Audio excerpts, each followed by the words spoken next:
Hello! What's up, everybody? I'm back with a new movie review, and today I'll be covering the Ben Affleck film Surviving Christmas. Now, before I continue, please do me a huge favor. If you want to further support the channel, please follow me on my YouTube channel, as well as check out my Patreon if you want to become a Patreon member. The links are in the description below. Now, uh, now I put this on the list because only seen this film on TV quite a few times. You know, not traditionally every year, but every once in a while, if like, oh, I haven't seen this in a hot minute, let me just rewatch this. So I watched this a few times over the years, and it's very low on the. Well, I don't know personally, but in terms of Ben Affleck films, I don't think anybody will really recall this, or at least put it in their like top 10 Ben Affleck films. But I think, he did a pretty darn good job uh in this film. Although apparently it was panned by critics and performed poorly at the box office. But uh I think most people feel, I don't know, it's not the greatest of the Christmas films, but I think there is some, people who, found some level of enjoyment from this. But it's definitely got like a, you know, uh, Golden Raspberry nominations, which only lost to Catwoman, the Halle Berry film. And I mean, yeah, sure, I understand, but rewatching this, I'll have my criticism. Don't think I don't, but I don't think I would quantify this as like a terrible Christmas film, because I don't know. There's certain Christmas films that, despite not being critically acclaimed, has some level of charm to it. Now, this is directed by Mike Mitchell, who made films such as Sky High, Shrek Forever After, SpongeBob, Sponge Out of the Water. He also did Alvin and the Chipmunks Chipwrecked, and the Lego Movie 2. And he even done more recently Kung Fu Panda 4. So he has some directorial skills, but I think this Surviving Christmas was his second or third film he ever directed. So once again, stars Ben Affleck as Drew Latham, James Gandolfini as Tom Valco. Pretty sure that's the same guy from like the Sopranos. Isn't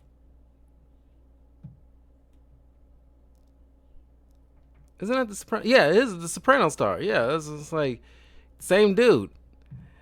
Got Christina Applegate as Alicia Valco, the daughter.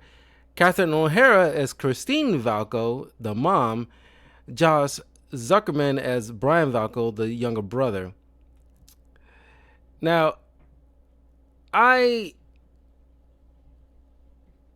didn't even realize. I mean, because more recently, Catherine O'Hara has been getting like a nice little boost in popularity in recent years, especially in Beetlejuice.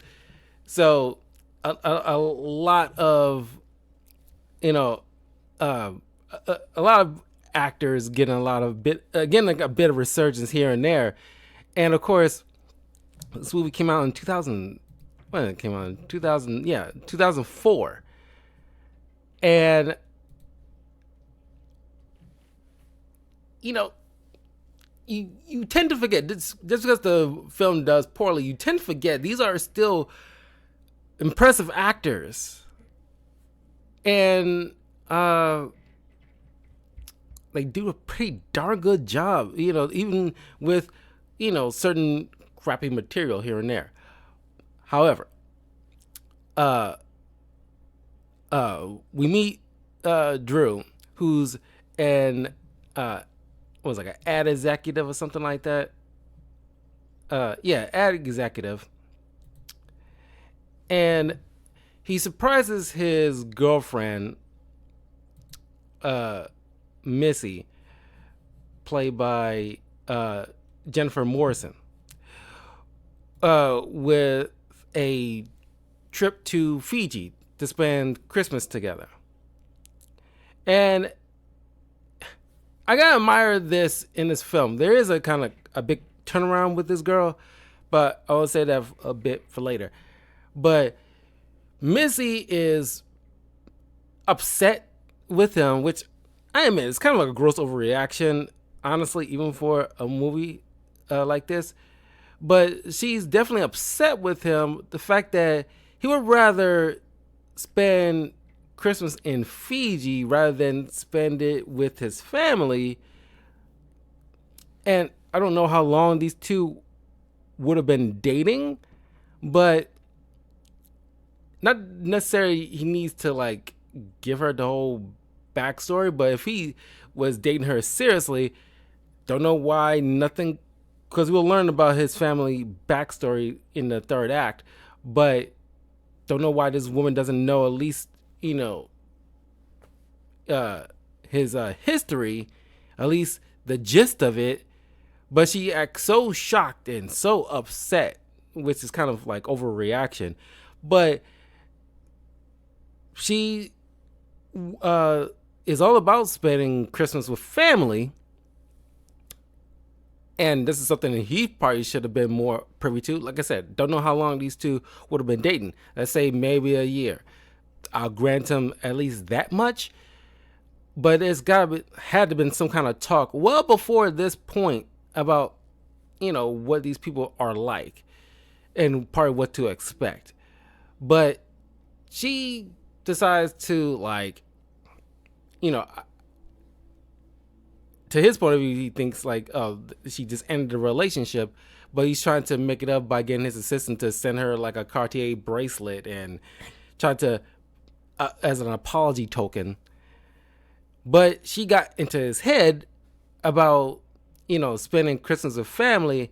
So he just tried to retroactively trying to find somebody to spend Christmas with because it's just him. So in order to avoid that kind of stuff, because there is some, like, I guess the writers could have spent a little bit more peeling the layers back a bit with this film, because there is something to that where for a long time there's always been a thing where people spending Christmas alone is a very depressing time. Even Drew had pointed out, like, in the film, like, if you're spending alone time, being alone on Christmas isn't like being alone. It's alone because like almost everybody else is with friends and family. And this dude has apparently no kind of close relationship with anybody. He's trying to call up people he is tangentially friends with, but he doesn't really spend time with. Or like, I don't know, he got this little book of numbers and he's calling up people that know of him, but it's like, apparently doesn't consider them friends any other time of the year, but now he's springing things on them like, hey man, Mazel Tov, like, I was wondering what you spending like Hanukkah together. It's like, or it's like, so what, you got a brand new baby? Like, don't you want to spend it with your buddy? Very depressing scene. This dude is trying to scrounge up people to try to find somebody to spend the holidays with. So he contacts, or at least, finds Missy's therapist as he's trying to board a plane with his daughter and trying to figure out what he needs to do to not spend Christmas alone. And he has some deep-seated, bad memories about his childhood. So the therapist suggests, don't know how real this is as a, therapeutic thing. But write down your grievances, go to your uh, childhood home and burn it, on the lawn and say like I forgive you or something like that. So he takes that, advice, travels all the way down to his childhood home, where it's now being occupied by a brand new family. And as he's trying to burn the list of grievances out on the lawn, he gets hit in the head uh, with a shovel by Mr. Valco. But he wakes up and he, after looking around the house, and this part is kind of, I mean, I get it, but I also think it's kind of taken a bit extreme because given how we set up Drew early on, it seems kind of like unhinged a bit. And it kind of went 0 to 100 kind of quick in this second, getting to the first, getting to the second act, where he's, I guess, reminiscing a bit, but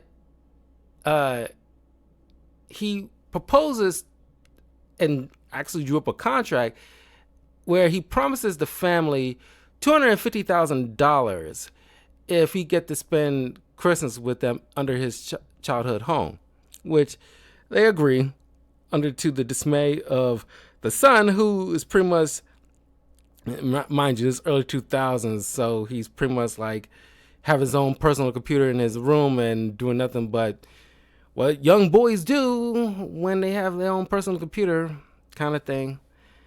And it's like a funny thing looking back on it now, given what technology has grown into, where the mom says, "You don't know, Tom." It's like, he might become like some kind of computer whiz and makes lot of money in the future, which Tom was like, that's not what he's gonna be doing, and he's kind of right. I mean, who knows? I mean, maybe he will turn into some kind of tech genius in the future. Don't know, but it's like, that's not what young boy's gonna be utilizing the computer for outside of the obvious. But anyway, so Drew sleeps in Brian's room.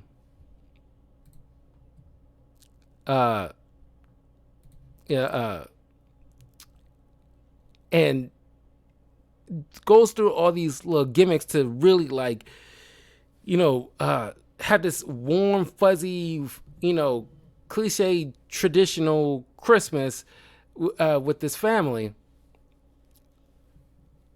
And so they go out to pick a Christmas tree and decorate and do all this stuff. Then the daughter shows up to spend Christmas with her family, and then she kind of shocked the fact that who's this complete stranger living in my family's house, and then they have to let her know what's up. Was like, yeah, he's paying us $250,000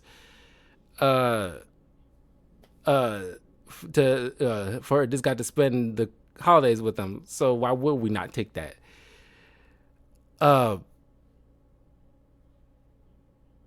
Even though she points out how ridiculous that sounds, then Drew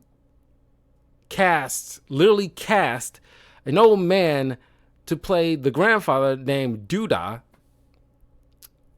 and agrees to lend an extra, what was the amount? An extra $25,000 in order to have Doodah stay with them. And it turns out he's like a theater actor who's, for Christmas Eve, he's going to be being his play for the Christmas Carol and everything like that. Gee, I wonder where the final act will be. Anyway, I mean, I love this scene because more so from the performance of Christina Applegate and Catherine O'Hara, where Catherine O'Hara does her, lean into the whole her acting chops, where she's reading off literal scripts that Drew hands all of them to kind of recite at this table. And then through the meantime, Alicia is just like making fun of the entire situation, like, gee willikers, Drew, you think like mom and pop gonna, it's just like the whole scene is just like just pretty much making fun of the entire situation. So I love this kind of scene with these, part of my favorite scene between these two actresses that got a laugh out of me, especially Christina Applegate. And I gotta point out, because I'm pretty sure we all have been introduced with Christina Applegate because of Married with Children, who me and a lot of young boys had a huge crush on growing up. Right along with like the Pink Power Ranger, Topanga Lawrence, Miranda Cosgrove, Hilary Duff is one of those kind of like those kind of girls that young boys like, yeah, I want her as my girlfriend. And Christina Applegate is on that list. Cause she definitely had that look, that it factor, to be like this mega star. And yeah, she's probably not, I mean, by comparison to someone like Angelina Jolie, sure, she's probably isn't that, but it's kind of like a given, where yeah, she probably haven't been in like major blockbusters outside maybe like Anchorman or something like that, but she is like a well-known star, and honestly, she deserves like a Star of a Walk of Fame if she doesn't already have one. She's an impressive actress, and very, very funny. And she still got that look. It's like, God, she is beautiful. But anyway, I could at least spend like 10 minutes just gushing over that woman. God, she's hot. I'm pretty sure she was also in what's that movie with it was Owen Wilson and crap. I'm blanking on that freaking movie. God,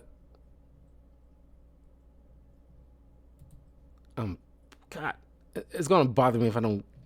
Hall Pass. Yeah, she was amazing in Hall Pass. Which I don't know if I did a reaction video about.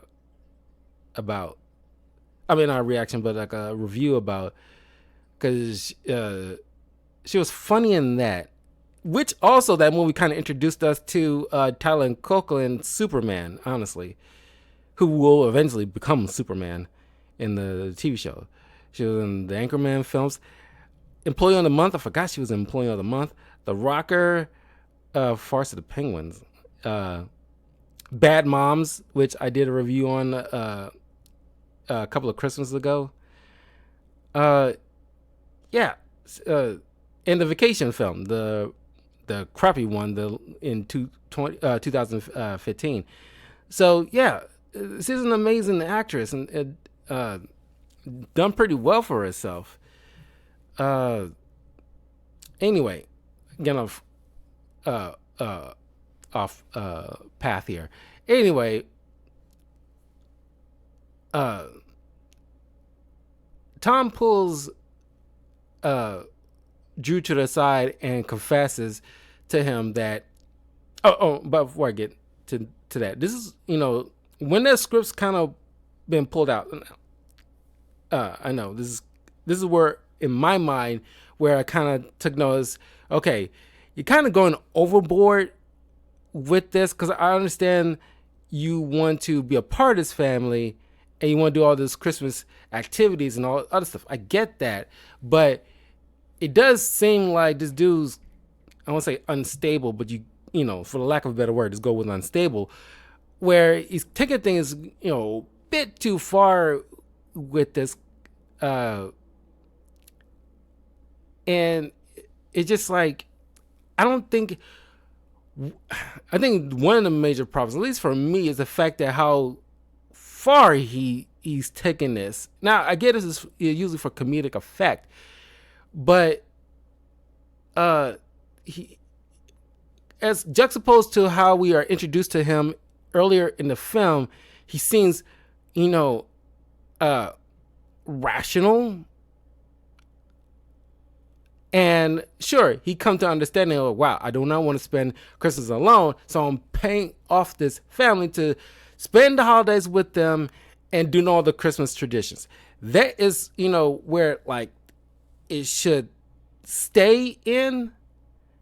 Whereas like you can still get the comedic effects of certain family members because none of them want to take Christmas with Santa or waste time getting the tree, or the dad don't want to put on a Christmas hat.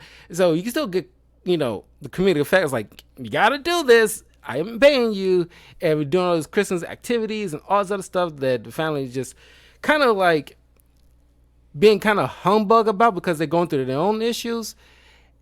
But I feel like him just like putting out scripts and hiring an extra actor to play a part of the grandfather and all this other stuff.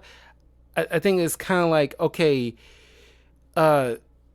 it does seem weird now, and not something.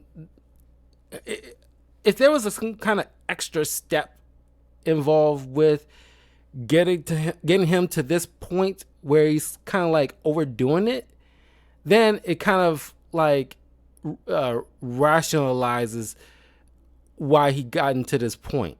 But for me, there's like a missing step because it seems kind of like quick and doesn't seem like something that, again, like I said, he's supposed to be off kilter a bit, but the dad kind of pulls him aside, and I kind of think like, okay, the dad is explaining to Drew like, look, we want to end this quickly because me and my wife are planning to divorce. We haven't told our kids yet. We decided to wait until after the holidays so that way it doesn't like sour the festivities and blah blah blah. But Drew points out like, look, we don't, and you would think after this kind of serious moment, Drew can just like, okay, kind of time out on this kind of situation right now, because yeah, he's like, it's kind of like, I get it, he's a little self-absorbed. But not to like an insane degree, but it's like he's having like a serious moment with him. Drew could take a moment to like, okay, let me pull a timeout on this. Let me, help you with this. I kind of wish he kind of said that, but I guess doing by action, I guess. But he goes to the wife, and he, like I said, kind of self-absorbed a bit, where it's kind of like, this whole divorce thing's kind of put a damper on my plans kind of situation. And kudos to Catherine O'Hara, kind of like really, leaning into the mom stressing and upset, really showcase, that feeling. And because you feel it, and that's the whole point with actors, they got to make you feel it. And she's like, well, sometimes it doesn't work like that. Moms and daddies, get married and they separate and they don't touch each other and all this other stuff. Clearly reflecting that this woman's family is about to fall apart, or her marriage is about to fall apart, and she's very upset. And this is kind of like a moment where Drew kind of like call like a timeout for a second. But he then promises, how about like, because yeah, I love this look where she seems like a mom that kind of like stopped physically taking care of herself, not in terms of like weight or anything like that, but just with she doesn't do her hair that much, and she probably hasn't done much of her in terms of makeup or her appearance has she kind of, what's the word? Uh, Worked on her appearance since becoming a mom, kind of thing. It's kind of like really showcase that she's been in a marriage for quite a long time, and she forgot, you know, how for about self care a bit. So Drew kind of promised her like this complete makeover kind of thing, which she kind of like starts weeping into his arms and saying, "Thank you, you made your mother so happy." So he called in some favors to give her own little photo shoot and do up her hair and all this other stuff just to make her feel like a woman again, make her feel pretty, build up her self confidence a bit. And then he uh, uh, gets the dad this, the money to splurge on himself too, and he buys a car that he used to have in high school. It's what is this? A Chevelle SS, and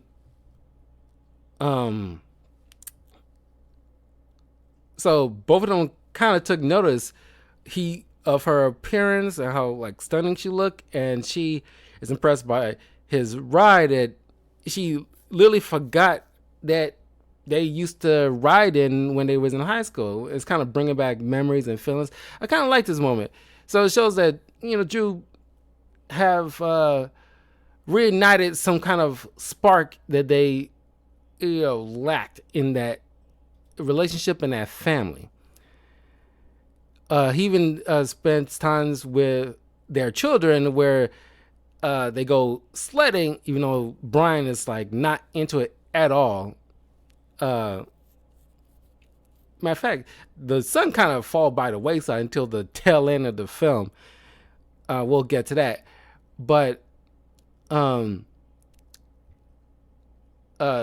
things kind of really spark between Alicia and Drew as they go sledding down this massive hill, and they nearly share like a moment until she sneezes in his face, and then end up getting sick for a little bit, which they kind of got over pretty quickly. I mean, we all gotten the cold before, and that stuff lasts by darn near a week.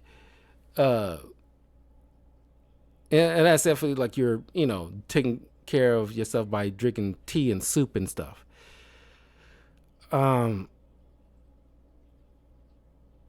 But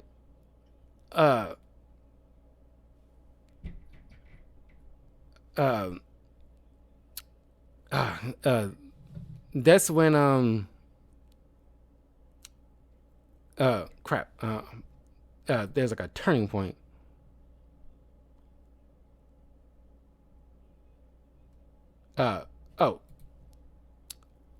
Drew overhearing the story about Alicia's favorite Christmas, because they had like a little heart to heart while they were like recovering from their cold.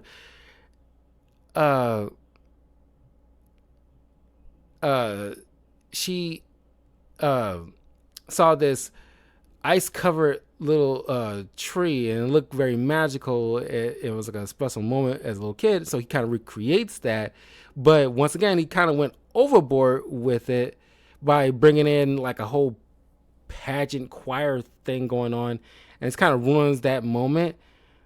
So this upsets her, and he feels bad about it. So he kind of like, feel he just calls it. The whole entire thing was like a bust to him. So he decides to like get ready to write a check to the family. He's like, look, I'm going to end this early. I'm going to pay you what I owe you. But then Missy calls. And this is where, like, earlier in the film that I point out how, like, okay, this is kind of like a rapid turn for this character. It kind of comes out of freaking nowhere. The fact that she seems earlier in the film like one of those kind of Christmas rom-coms where that girl is, like, pure with the whole about family. And it's like, she seems like a girl next door kind of vibes with her clothing and everything like that. Like, very earnest. But then it's kind of like flipped I don't know if this was the intent. I'm pretty sure it wasn't the intention, but I guess what the director was going for is kind of like a flip where you usually see in Christmas rom-coms where like this ritzy stereotypical uh uh uh rich girl attitude kind of thing, that by the end she kind of understood what the true meaning of Christmas, and she kind of like dressed more like down to earth. Where now, earlier when we meet Missy, she seems like a down to earth woman, and now she kind of like by the end, all of a sudden she comes in dressing like, Princess Di, uh, and is so stuck by the Cartier bracelet, and it's like now she's very superficial all of a sudden. She still has that moment where it's like she still likes spending Christmas with her family, but she comes from a very affluent family apparently, and she got information from Drew's assistant where he's staying with his family, and she assumes that it's actually his family, and she's kind of overjoyed the fact that, oh, you really are all about family. So now I guess we can really be together, and we can go to Fiji. And it's like, okay, this is kind of like a whiplash effect. Okay, this is probably like my main grievance personally about this particular character. Where is this kind of rapid change coming from with this girl? She shows up out of the blue with her parents to meet Drew's family, which is kind of fast, first and foremost. So Drew scrambles and agrees to pay an extra 75 to quickly get back into character, everybody.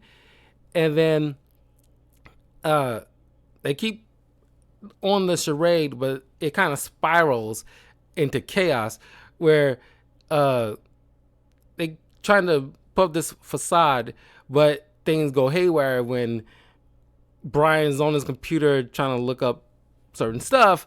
And then I guess the photographer somehow photos of the mom taking those photo shoots kind of leaked on the internet somehow. And then now everybody's assuming like Brian, this is Drew comes from a weird family where Brian's looking up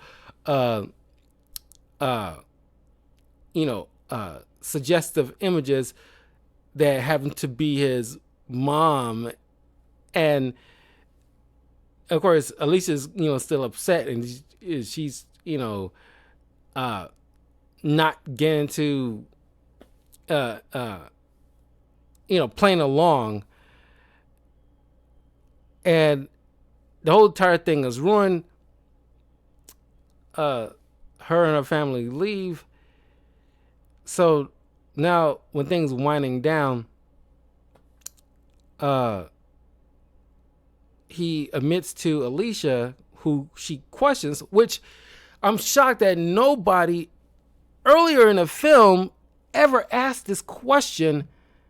Okay, where is your family? Okay, seriously though, okay, you choose to spend all this money to spend time with a fake family. Where's your family?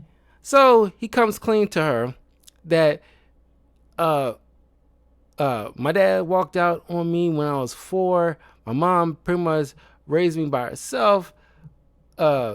We spend Christmas at the diner she worked at, where she gives me this big stack of pancakes, and I eat alone. I did it all the way up till I was 18. She passed away while I was in college, so it's always been me, myself, and I.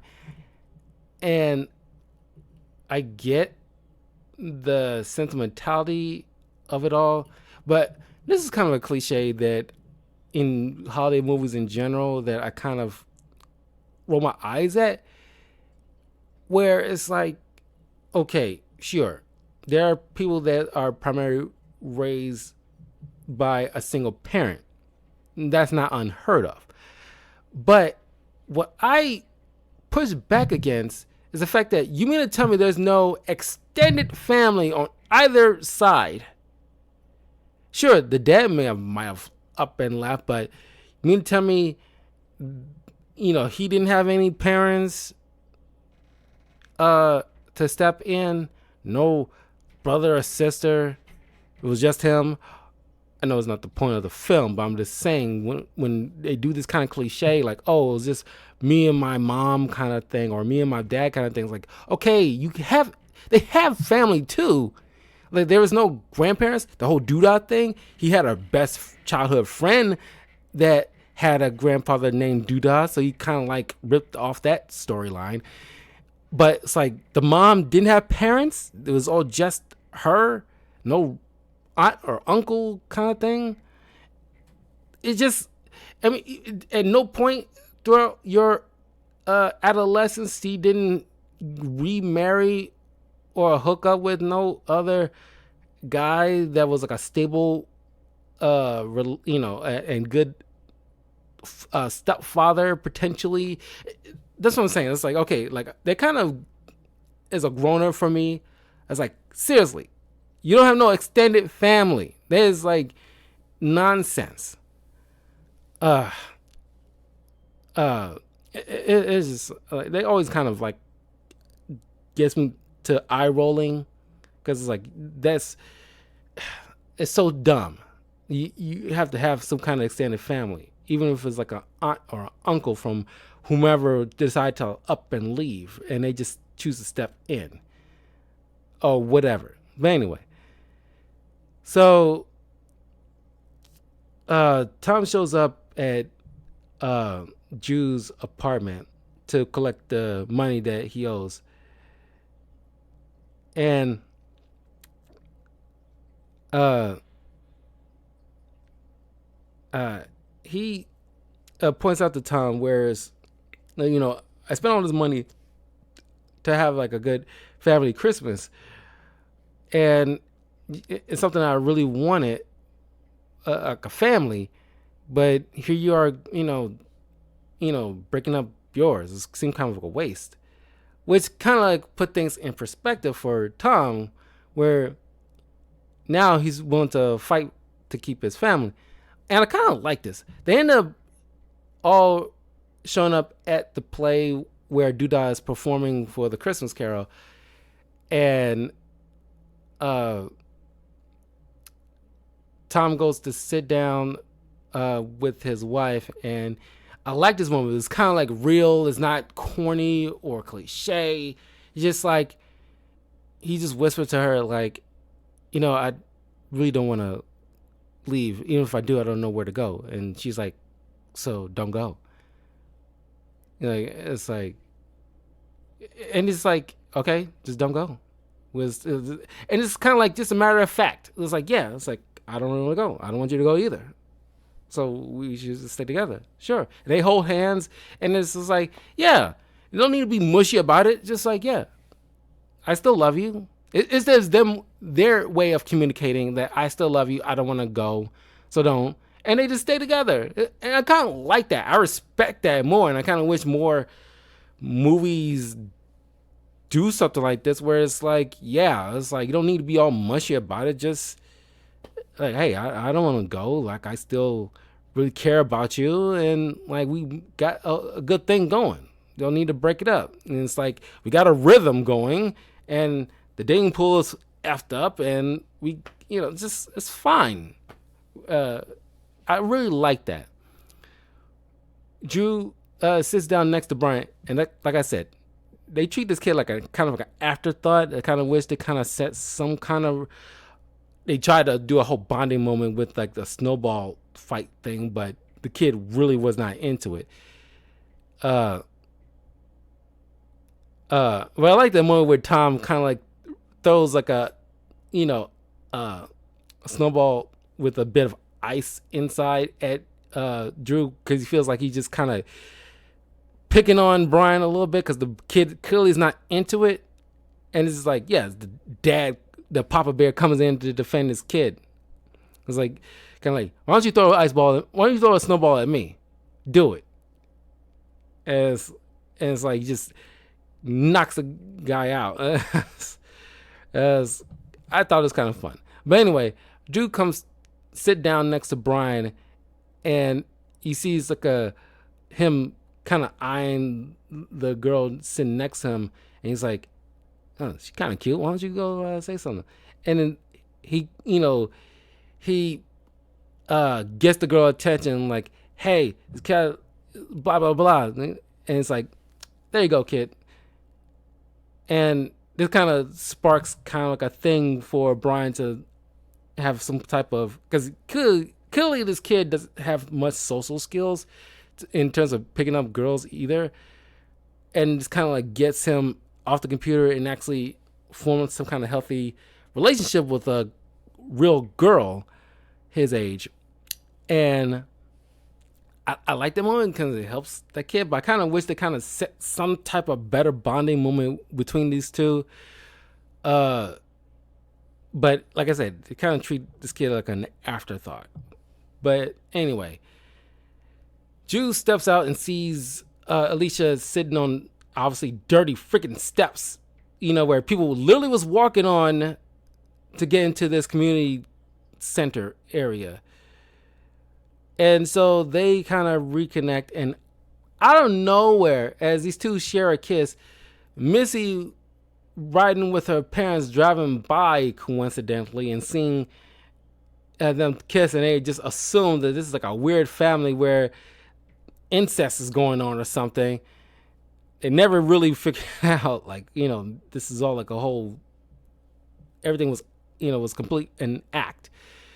So now they on the perception that she gonna take with her for the rest of her life, telling this wild story about how she was in this relationship with this dude who somehow has some kind of weird incestuous thing going on with his sister kind of thing. And that story's gonna be told probably infinitum going on into the future. But they end the movie where the family spends time at this diner where Drew's mom used to work at, where they share a meal and quality time together. And that's where the movie ends. Now, does this movie deserve like this whole raspberry thing? Now, it depends on who you ask. Maybe the critics collectively agree that it deserves like a raspberry because it's not great. And yeah, sure, it's not great. I don't think it's meant to be like under the same critically acclaimed material like Home Alone or something like that.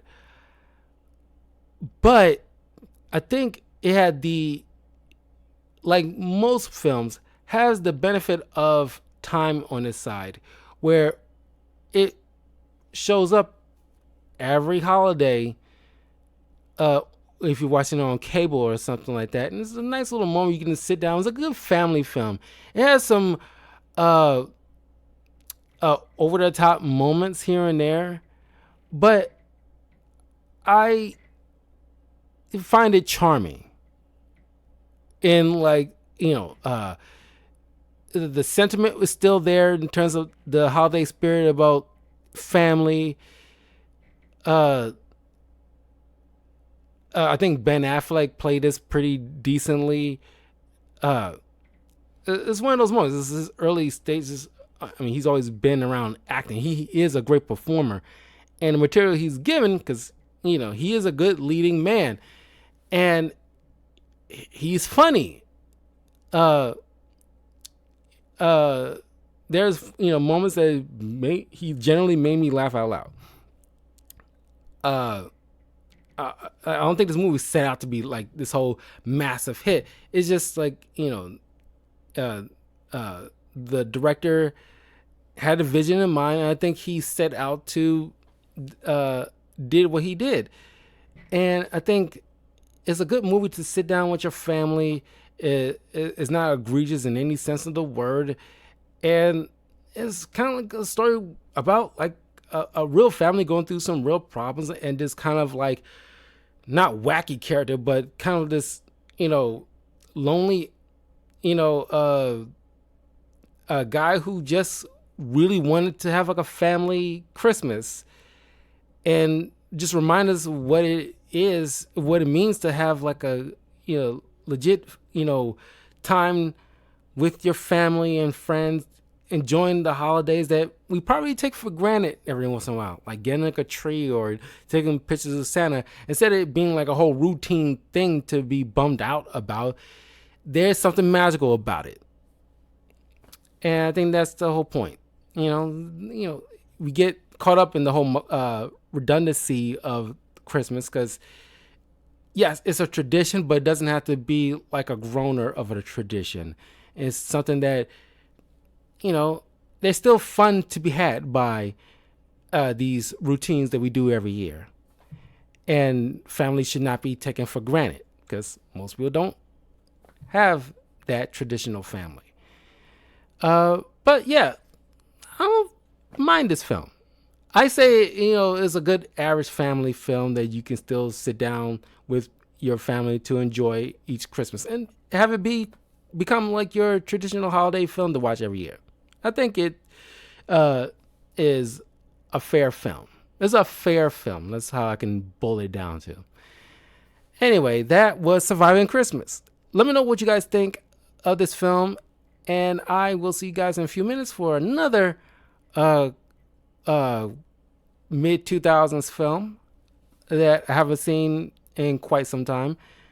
But let me know in the comments below what you think of the Ben Affleck film Surviving Christmas, and I will see you all soon. Peace.